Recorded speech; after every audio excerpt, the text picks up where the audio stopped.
The Writer's Dream. This is a show where authors are able to talk about how they write their books, how they publish their books, and how they market their books. You can find us on Facebook. The name of the page is, guess what? The Writer's Dream. If you want to be on the show or you have a question, please message me on that page. We are also on YouTube. Please search my name, Linda Maria Frank. I am the author of Annie Tillery Mysteries. If you click on my picture, my videos will come up. There's about 150 interviews on the channel. So if you're a reader or a writer and you're interested in finding out how to get into writing or how to navigate through some of the intricacies of getting your book out there, or you just want to find some good Long Island authors, please visit my YouTube channel. You can also see us here at ltveh.org. Just click on Video on Demand, use the pull-down menu to find the show, and you can see us here. The show is also on Cablevision. It's Tuesdays at 3 p.m. So, today our guest is Antoinette Truglio Martin, and she has written a memoir called Hug Everyone You Know, and it is a story of her how shall I say, intersection with cancer. I'm going to use that word. And I wrote the questions for this interview before I really looked too much into the book, because I have had the same experience. I've also had breast cancer twice. And so I wanted to kind of have my own impressions and ask the questions I would like to ask before I read the book. And then if you don't like my questions, you can just answer another question. Okay. And easy. People can figure out what the question was. So what made you write this book? Because you're a lot braver than I am. Well, what made me write this book was that just to know that I have always been writing. I've always journaled. I've always kept chronicles of my children and what's going on in life and all that. So I've always had a journal. I've written children's stories, and when I was first diagnosed, I decided that I was just going to keep an ugly notebook for this ugly year and journal through that. And as I was, going through treatments and everything, I came to see that the journaling was really helping me cope and be brave, and also to write down the questions you would have, right? Right. Yeah. I would Because just be able to rehearse what I had to ask and what I had to say to my family. Yeah. That sort of thing. So, so the journaling became key, and I thought, when this is all over with, I'm going to collect all this and write a whimsical memoir about cancer. And I was also, must have been the chemo talking, but I was also keeping track and saving all my emails that I had with my everyone. Who encouraged me, and it was so much easier to email than to talk on the phone. Oh, sure. Oh, talking on the phone. Oh, it was terrible to talk on the phone. Now, what was your profession? I'm a speech therapist and special education teacher. All right. So that teaching really influences how you handle things, I think. Yeah. Because I was a teacher as well. Right. And you tend to be organized. You try to be organized. You try to think ahead. What else could possibly happen, so you can wing it if you had to. That sort of thing. But there's a lot of inner rehearsal.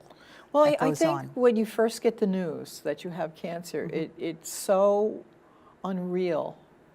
It reminds me of the people who talk about being in an accident and they have that outer body experience. Either the pain is so great or they really are on death's door and they're up there. Right. And you're observing yourself. And I felt that when I was diagnosed, that until I was pretty much put in the clear, that I was observing my life from a distance. Yeah. And because I wasn't living. I was observing my life from a distance. Right. And there's the contrast. My everyone wouldn't let me not live. Well, I mean, I went through the motions, but psychologically, I was observing myself. I was not. I was watching everybody else live their lives, and I was not. even though I went to the parties and I, you know, Right, I did, yeah. but Yeah, no, I understand what you mean by that. Yeah. Yeah. I think the journaling and the emailing helped keep me a little more in touch and grounded as to what's going on in the here and now. And we also had a year of other things going on. But after treatment and after a year, I let everything sit, and I thought I'd start writing this memoir. And every time I opened it up, I couldn't read it. I couldn't look at it. I couldn't begin it, and I put it away. Right. And so I did that for a couple of years, and then I was re-diagnosed with metastatic breast cancer. So I'm stage 4, and it's forever. And when you first hear that you have cancer forever, and this is the breast cancer that kills, I wanted to have something for my girls. I have 3 daughters. I wanted to be able to chronicle something, so if anything should happen, I'd have something for them that they could go back to when they were ready. The legacy. Yes. Yeah. Yeah. I think having a cancer diagnosis so impacts on your idea of your own mortality that's how you start to think. Yes. Because people said to me, oh, you know, you hear this phrase, oh, I heard that I had cancer and I realized that I had to stop to smell the roses. And I thought to myself, no, I don't want to stop to sell the roses. I want to do everything that else. I ever wanted to do, and I want to do it tomorrow. Right. And so I became like manic. And I think that's what it's been like for these past almost 7 years, is that I've been a little manic about getting everything I want to do and planning everything I want to do because of this diagnosis.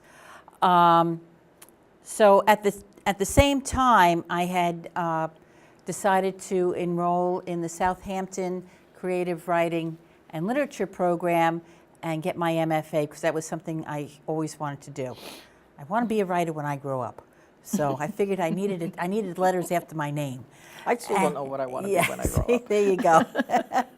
And so between going to school for that and it also turned out that Memorial Sloan Kettering, where I was getting treatment, had a writer's program where they hook you up with a mentor to help you write whatever you want to write.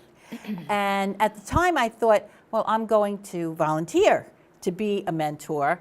And I had soon enough learned that Memorial Sloan Kettering doesn't allow previous patients to be volunteers unless they are 1 year out of treatment. And I said, but I'll never be out of treatment, so what about us? And they didn't have an answer for that. So I relented and I got a mentor who wound up being fabulous, because you know, he read my notes and he read my premise and the whole thing, and he just threw it down and said, just write it. Just write it. You're a writer, you can write it. And I think that's what I needed. I needed somebody in authority to just affirm that I can write this. And I did. And that's the way it went. All right, so then how did you go about publishing? Because you're an award winner. You have the Indie Book Awards. Yeah, I was a finalist. And there we go. Yep, I had 5 stars on the Reader's Choice, and also a finalist for the USA books.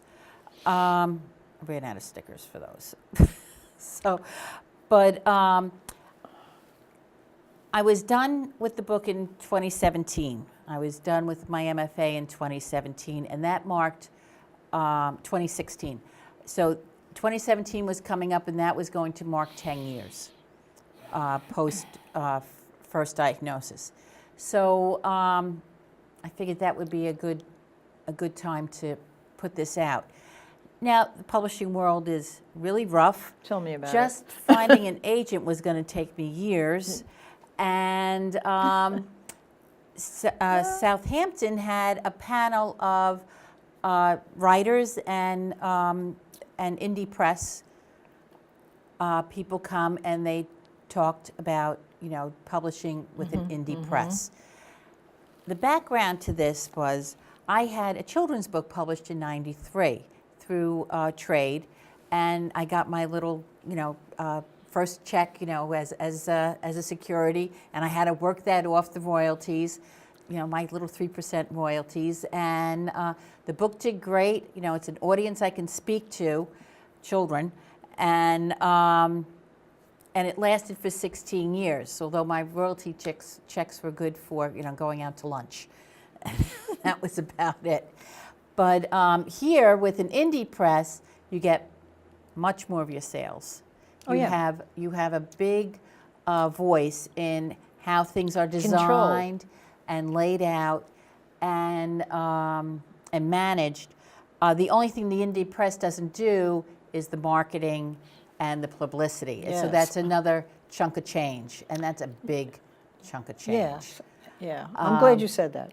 Yes, it is. I'm finding that it's and it's never ending.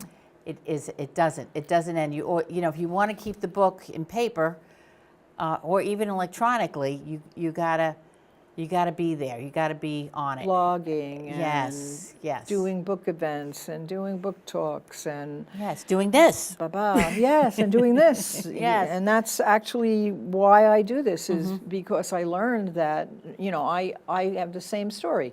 I wrote the first 2 books taking a course because I always wanted to do that, and then I was diagnosed with cancer. Yeah.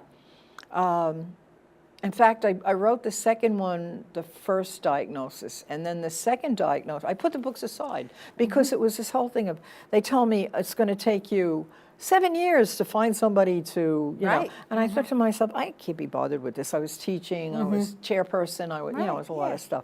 So, but then when the second diagnosis came, I said to myself, I'm too old to try to be discovered. And what happened at that time was independent book publishing became more respected. Yes. So what I did was I took the first 2 books and with very little monkeying around with the, the interior of the book, a lot editing, a lot of editing and rewriting. There wasn't a lot really, but I published the first 2 books and then I said, all right, I'm going to do a third one. And then I like independent publishing simply because you're in control of everything. Yes. And then what I did was when I found out how to do this, I thought this is a tremendous marketing platform for everyone who comes on the show, but also for me because I'm on most of the shows. And I still don't have a book in the movies yet. So what the heck? Well, eventually. There you go. All right. So what I'm going to do, because I was very impressed with this, having gone through a very similar situation to you. I'm going to read the chapter headings. Sure. And what I want you to do, because they really are, they just follow the whole thing. And if you want to make a comment, just stop me and make the comment. So the first chapter is, and so it begins. That's right. And that's a very, very good way of putting that, and so it begins, because it is like a... Now I kind of think of, although I really didn't want to. There was a life before, and now there's a life now. Now it's a detour. It's a detour. And for this one, for stage 1, I honestly, I expected for the detour to come around and get back on track. Right. And then the telling, and yes, telling. Yeah, I had to tell. I had to tell my parents. I had to tell my daughters and my sisters. And your job, and the job was tough. Yeah, and it's very hard to have to say the words. As it was, I couldn't even say cancer out loud. Yeah, well, we without being a puddle. Come from a time, I'm older than you are, where you didn't use the word. You just didn't say the word because it was a death sentence. Yes. And it's not anymore. Technological solutions, so confusing. That's when I discovered email was a better way to communicate with my everyone. I didn't have to say the words. I didn't have to repeat myself. And mass emailing. Yep, much better. The waiting. Everybody has to wait. You have to wait for appointments. You have to wait for test results. And then, were the results accurate, that sort of thing. It's a lot of waiting around. Yes, and then breast cancer, obviously. More waiting. You got to keep distractions. Waiting. Yeah, well, we were trying to sell our house when the market crashed. Oh. And so I always had to keep the house very tidy. And so that was very distracting. And I found crocheting again, which I'm a lousy crocheter, but it kept my hands busy. Yeah, well, you have to. You have to keep yourself busy some way. Because otherwise you think. Yeah. Oh, The Last Supper. That was for surgery.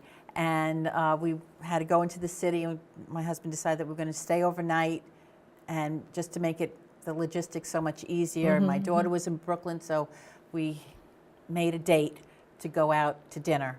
And we had a wonderful dinner, but after it was over, I felt like it was the last Yeah, the Last Supper. I know. Surgical circus. Oh, what a nasty day. Horrible day. Oh, yeah, now yes. I understand the procedures are so much better, but boy, was that bad. You know, between having to get your nipple in, a needle in the nipple and had to move around, and then there's a wait because, you know, there was an emergency, and what are you going to do? Emergency is emergency. I know, and you have needles sticking in. Yeah, I'm like not moving. Yeah, well, yeah. The first one was pretty easy because it was a lumpectomy, and it was. Well, that's what this was. It was a lumpectomy. And it was at a surgery center, so it wasn't even in the hospital. But the second one, the mastectomy, was in the hospital, and that was a 5-hour operation. Yeah. And the orderly who wheeled me up to the surgical suite was telling me about how his wife didn't like his mother. And my son was there with me, and I said, no, tell your wife. Like a kick in the, tell her to get over it.